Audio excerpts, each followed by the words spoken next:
3 그리고 4주의 일진사주 명리학 제1579강 시작하겠습니다. 오늘은 양력으로 2023년 3월 4일이고요. 음력으로는 2023년 2월 13일입니다. 오늘 명시 계묘년 갑인월 신유일이 되겠고 일진은 신유가 되겠습니다. 오늘 살펴볼 사주 명식 일간, 신금일간이 되겠고요. 신금일간이 태어난 월령은 인월이 되겠습니다. 인월의 신금 사주 어떻게 배합하는 것인지 알아보도록 하겠습니다. 사주 볼 때 제일 먼저 일간을 보고 그 일간의 특성을 알고 난 연후에 월령의 특성을 아는 것이 사주 보는 기본 원칙이 되겠고요. 오늘 일간 신이라고 하는 천간이 일간이 되겠습니다. 신이라고 하는 천간은 10개의 천간 중에서 8번째 천간이 되겠고요.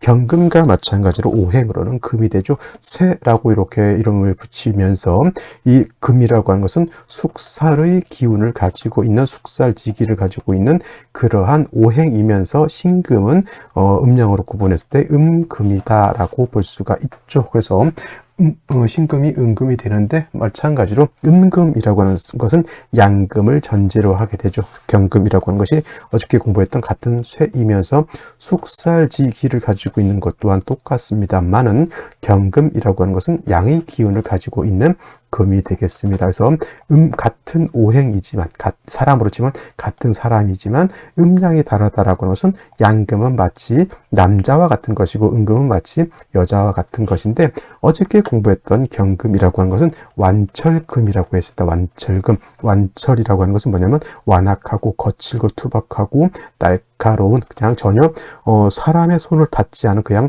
자연 그대로의 철을 생각하시면 되겠고 말로 치면 전혀 사람의 손을 타지 않은 야생마 같은 그런 개념으로 이렇게 보시면 되겠습니다. 그래서 이런 경금 같은 경우에는 반드시 단련이라고 해야 되죠. 야생마는 조련사가 조련을 해서 사람 발길 뒷발로 차지 않게 순한 준말을 만들어야지 사람이 타고 다닐 수 있죠. 마치 경금도 야생마 같은 것과 같기 때문에 단련을 해서 기물을 만들어야지만 경금으로서의 가치, 경금으로서의 쓰임이 나타나게 된다. 이때 경금을 단련하는 것은 화를 가지고 단련하는데 화를 가지고 화극금하게 되겠죠. 화가 금을 극한다고 해서 무조건 화가 금을 못 쓰게 만드는 것은 아니고요. 경금 같은 경우에는 정화를 얻게 되면 정화로 경금을 단련을 해서 여러 가지 기물을 만들 수 있습니다. 탱크도 만들고 차도 만들고 요즘 같으면 뭐 집도 철골 구조로 해서 집도 짓게 되겠고 여러 가지 경금이라고 하는 완철금을 가지고 만들 수 있는 그러한 긴 물건들이 많습니다. 더해서 경금은 용도가 있기 위해서는 정화에 더해서 간목을 쓰는 것이 기본 원칙이다라고 말씀을 드리는데 신금이라고 하는 것은 말로 치면 적토마와 같다 이렇게 생각하시면 돼요. 이미 기물이 만들어져 있다. 경금으로서 이미 기물을 만들었다. 예를 들면 탄광에서 금광석을 캐가지고 순수한 금을 얻어서 그걸 가지고 금반지를 만들었다 이렇게 생각하시면 돼요. 금반지가 있을 수도 있고요.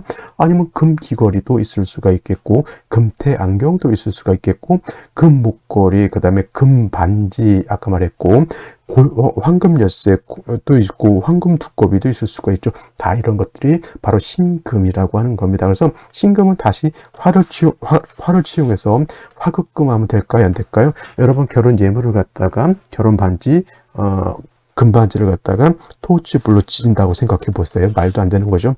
그러한 예물 시계라든가 이런 것들은 깨끗하게 닦아서 빛이 반짝반짝 나도록 만들어야지 신금으로서의 용도 가치가 있게 되는 것이죠. 그래서 경금은 화를 쓰지만은 신금은 화를 쓰지 않고 임수라고 하는 양수로서 금생수 하게 되면 금의 기운을 수가 뺏어간다 이렇게도 볼 수 있지만 신금은 임수를 보게 되면 임수가 어떤 역할을 하느냐 도세주옥하는 그런 역할. 도세주옥이라고 하는 것은 주옥 있죠. 뭐 이런 주옥을 갖다가 깨끗하게 씻는다라고 하는 것, 세진이라고 하는 개념, 깨끗하게 먼지 티끌을 닦아낸다라고 하는 개념으로 이렇게 보시면 되겠습니다. 그래서 신금이라고 하는 것은 사시사철이라고 하는 것은 춘하추동을 말하죠. 춘하추동을 막론하고 임수를 얻어야지만 신금이 깨끗해져서 신금으로서의 용도, 신금으로서의 가치가 드러날 수 있게 된다라고 하는 것. 그러기 위해서는 신금 자체가 항상 세력, 힘을 갖고 있어야 됩니다. 실제로 신유금 등의 뿌리를 얻고요. 신유금 등의 뿌리를 얻거나 또는 청간의 경신금의 조력을 얻어서 신금 자체가 세력을 얻어야지만 임수를 등에 감당할 수 있는데, 식상상관이라고 하는 것은 일간이 약하게 되면 오히려 일간의 기운을 너무 많이 뺏어가서 좋지 못하고, 일간 신금이 약한데 임수만 너무 왕하다 그러면 수다금침이 될 수도 있게 되는 것이다 라고 볼 수가 있죠. 금생수하지만 수가 많으면 많게 되면 금방 말했던 것처럼 수다금침이 되는 것이고요. 금생수하는데 금이 오히려 많게 되면 금다수탁이 되는 그러한 아이러니가 있게 됩니다. 그래서 모든 것은 어느 쪽이 너무 과해도 안 되고 어느 쪽이 너무 약해도 안 된다. 항상 중화라고 하는 것이 필요한 것이다 라고 말씀드릴 수가 있겠습니다. 자, 다음으로 신금일간이 태어난 월령은 인월이 되겠습니다. 인월은 대체적으로 한 2월 정도가 되게 되는데, 일단 인월 월령이라고 하는 것은 계절의 의미를 가지고 있고요.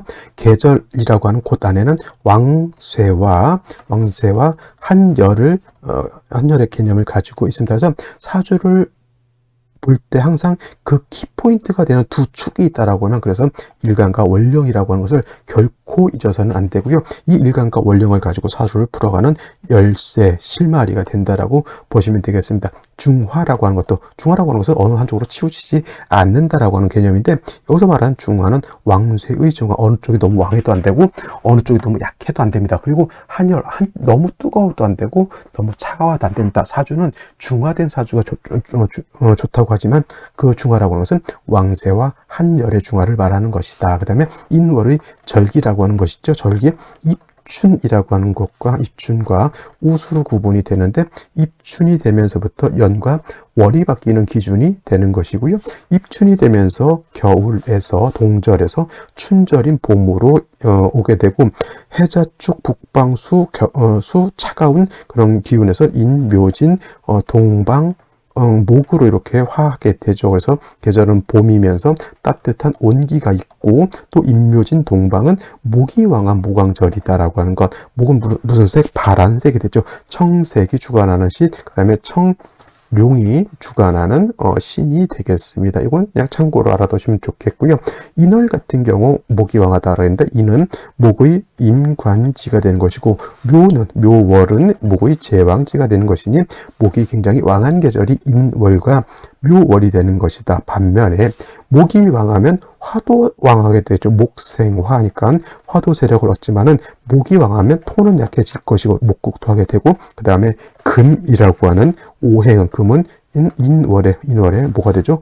절지가 되기 때문에 금도 세력이 굉장히 약한 존재가 되겠습니다. 그래서 신금일간이 인월에 이렇게 태어나게 되면, 인월 월령의 목은 왕하고 일간 금은 약하죠. 본시 금이 목을 극하는 그런 관계, 금극목의 관계가 있긴 하지만, 목이 많으면 오히려 목다 금결이 돼서 금이 더 약해진다라고 볼 수가 있죠. 큰 나무를 벨라고 하면 인월이 목이 왕하다라고 하는 개념, 쉽게 말하면 큰 나무로 이렇게 보시면 되겠고, 이 나무를 갖다가 금이 이기려고 하면 큰 도끼라든가 전기톱이라든가 아니면 큰 톱을 가지고 다루어야지 이 큰 목을 다루는데, 예를 들면 조각도라든가 아니면 과도칼 가지고 큰 나무를 재련할 수 있죠. 목공소가 하면 진짜 굵은 큰 나무 같은 것이 있는데, 조각도 가지고 그 나무를 재련할 수가 없는 것과 마찬가지입니다. 그래서 금이 목을 극하지만은 목다 금결한다라는 뜻은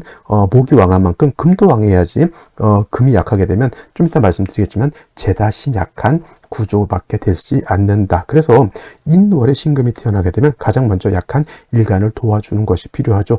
인성으로서 생조해 주거나 비견겁제로서 또는 방조해 주는 것이 좋은데, 예전에 여러분들 기억하실지 모르겠지만 경금신금은 다른 일간들은 일간이 약하면 인성으로서 생조해 주는 것을 좋아한다라고 했지만, 경금이나 신금은 인성으로 생해주기보다는 비견겁제로서 방조해 주는 것을 좋아한다라고 말씀을 드렸습니다. 왜냐하면 토로서 금을 생각하면 생금 하게 되면은 자칫 오금, 금을 더럽히게 되고, 신금이 제일 싫어하는 것이 금이 더럽혀지는 거거든요. 또는 무토 같은 왕토가 있게 되면 오히려 토, 다, 금, 매가 되기 때문에, 토가 많으면 금이 땅속에 묻히기 때문에 좋아하지 않게 되는 겁니다. 그래서 인월에 신금이 태어나게 되면 가장 좋은 거, 아까 말씀드렸던 것처럼 지지로 16금의 뿌리를 두는 것이 가장 이상적이고요. 그렇지 않으면은 지지로 축토 같은 것에 통근을 하거나 또는 무토가 아닌 기토 같은 것에 생을 받는 것이 좋은데, 가장 좋은 것은 신유금의 뿌리를 얻어서 일간 자체가 뿌리를 튼튼하게 얻는 것을 가장 좋아하고요. 그렇지 않은 경우는 아까 말씀드렸던 것처럼 무토로는 안 되고, 무토는 신금을 매금할 것이고요. 기토로서 신금을 생해주고, 다음으로 신금이 제일 좋아하는 임수를 얻어가지고 신금을 이렇게 도세주옥하게 되면, 기토로서 신금을 생해줄 때는 항상 모는 어쩔 수 없다. 금이 더럽혀지는 것은 어쩔 수 없기 때문에 기토로서 생을 해서 신금 자체가 좀 더럽혀지게 되면, 임수로서 신금을 깨끗하게 도세주옥하게 되면 인월의 신금이 중화를 이루게 된다. 이렇게 정리를 해두시면 되겠습니다. 자, 그러면 오늘의 명식을 다시 한번 살펴보도록 하겠습니다. 자, 일간신금이 인월에 태어난 사주 명식, 제일 먼저 일간, 두 번째 월령, 세 번째는 뭐다? 격국이라고 하는 거 살펴볼 필요가 있다고 말씀을 드렸습니다. 자, 오늘 일간 음금이 되겠죠. 양금인 경금, 신금은 음금이 되는 것이고, 월지 인목이라고 하는 것은 인목은 양목이 되고요. 다음 달 묘목은 음목이 되죠. 오늘은 그래서 신금이 인월에 태어나게 되면 음대 양의 관계가 성립이 되고요. 금이 목을 극하는 관계가 되다 보니 신금이 인월에 태어나게 되면 내가 극하는 그런 월을 만든 거죠. 아극자, 월 재성이라고 하고요. 재성이라고 하는 것은 다시 정제와 편제로 이렇게 구분해 볼 수가 있는데, 정제라고 하는 것은 일간과 재성과의 관계가 양대음 또는 음대양으로서 음력의 조화가 맞으면 이건 정제가 되는 것이고, 편제라고 하는 것은 일간과 재성과의 관계가 어저께 경금이 인목 본 것처럼 양대양이 되거나 신금이 묘목 보면 음대음이 되거든요.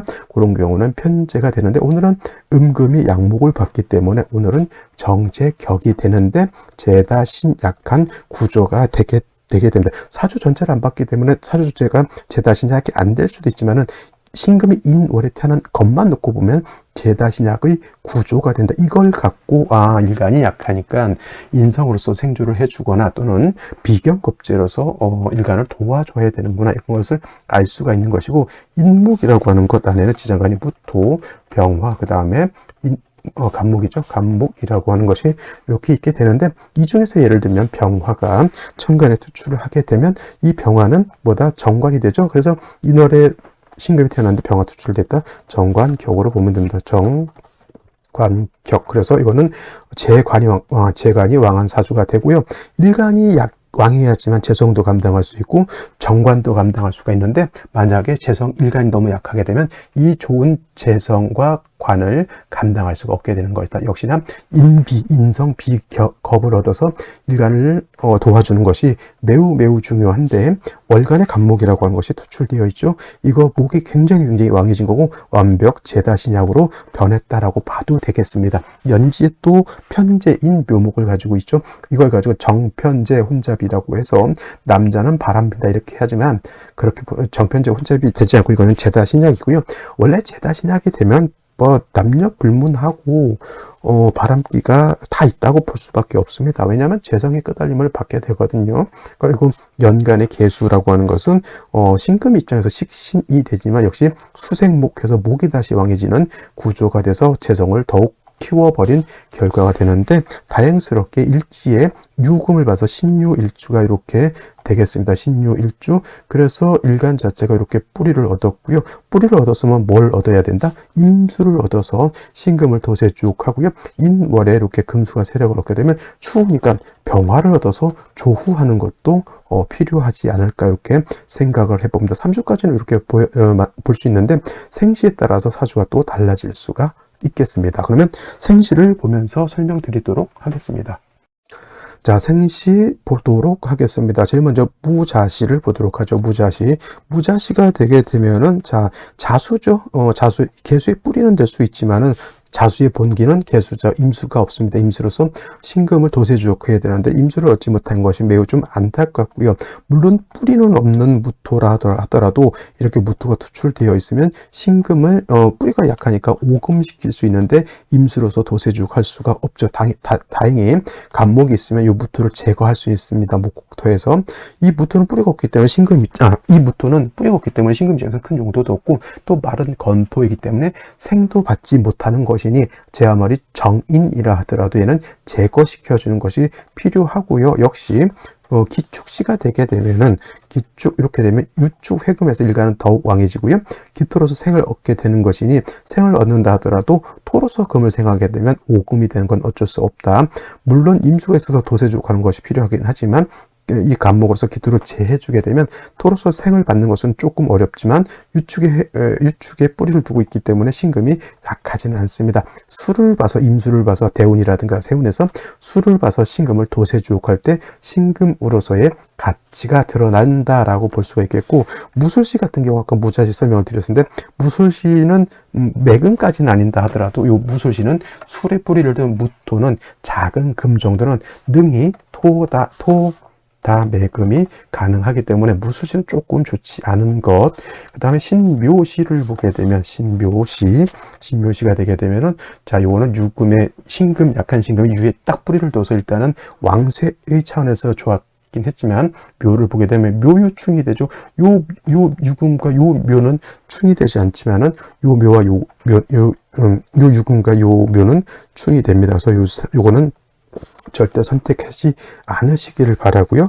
임진시 같은 경우는 진유화금이 임수 투출되어 있어서 임수로서 신금을 도세주옥할 수 있다. 이렇게 되게 되면 이제 사주가 한습해지겠죠. 그러면 운은 목화운으로 가는 것이 금수운으로 가는 것보다는 조금 더 유리할 것 같고요.